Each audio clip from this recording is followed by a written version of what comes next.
So the summer that my mother married my stepfather, I had moved to New York. After my high school experience, I went right to the city because I was certain I was going to be a Broadway sensation. That did not happen, but I was plugging away. And while I was living in New York, I was trying desperately to land a show or a job. But when you're an unemployed actor in New York, you end up employing yourselves with other jobs. So I was spending the majority of my time working and paying to live there, so I didn't really get a chance to perform much. And I think that's one of the things that makes people get out of performing when they're living in a big city, stop the pursuit, is that they just miss performing because you don't get a chance to.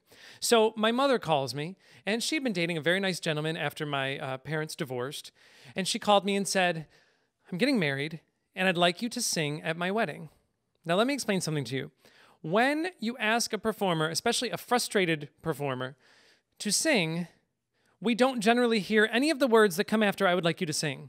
So I was like, yes, of course. And in my mind, I started drawing up sketches for my costumes and what the backdrop's going to look like and the backup dancers. And I'm sure that I probably told everyone in New York that I lived with that I was flying home for like a big, one-night performance. Because at that point in my life, it was much more important the perception of what I was doing as opposed to what I was actually doing. My mother explained to me this was going to be a very small ceremony. She doesn't want to make a big fuss. All she really wanted to do was have one of her sons sing. So I, of course, put together an entire booklet of music. As far as I was concerned, their wedding was going to be secondary to my performance. So I cut together songs. I had a whole medley going. And one of the songs that I chose was Barbra Streisand's Evergreen. Now, I have to admit that as a gay, I came very late to the table, to the Barbra Streisand table. When I came ferociously, but I was late. So, my first exposure to Barbra was in her concert in the early 90s in Vegas that was aired on HBO. And she did sing Evergreen, but you got to keep in mind, this was about 20 years after she had originally recorded it. So she'd been singing it for 20 years. So she took a lot of liberties with the melody. She added some riffs, it wasn't quite, she was still in great voice, but it wasn't, the same standard melody. So this was where I chose to learn the song from. Now, keep in mind, I am a grown adult white male who is singing Barbra Streisand at my mother's wedding. Whoa! So the day of the ceremony, we get to the house and I see it, it's a country home. There's like the little rabbit dolls with the button eyes sitting on the couch. There's, quilts on the wall, a rocking chair. It wasn't quite the grand stage that I had expected, but that didn't stop me. So I see that there's a stairway going up to the second floor and there's a landing. So I was like, that's going to be my stage. So pretty much like Eva Perón himself, I am standing up on the landing as my mother is, she basically had to build the ceremony around my desire to perform. So I would like you all to play the role of the wedding guests, and I will be playing the role of myself. I now give you my mother's wedding.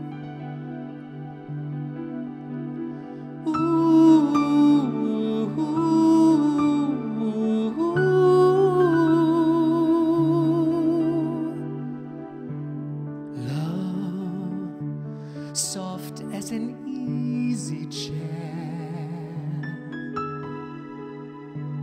love fresh as the morning air, one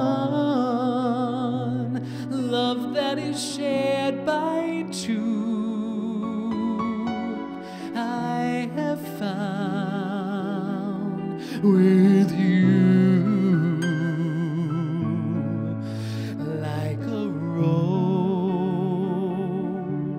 Under the April snow, I was always certain love would grow. Love, ageless and evergreen,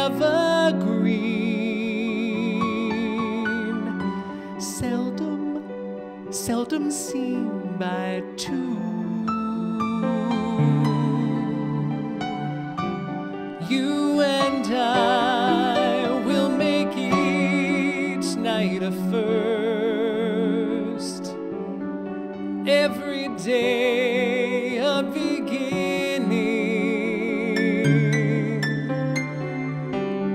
Spirits rise and their dance is unrehearsed. They warm and excite us, 'cause we have the bride as love. Two hearts that shine as one. This really happened. One in glory and the midnight sun.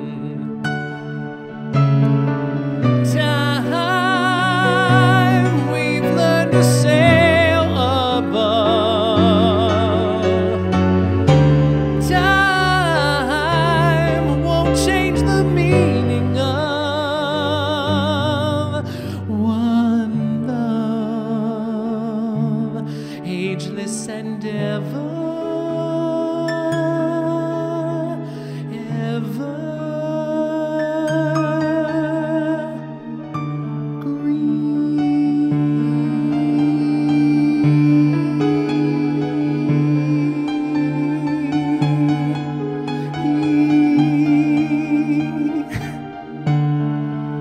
Yes, that's exactly how it happened at the wedding.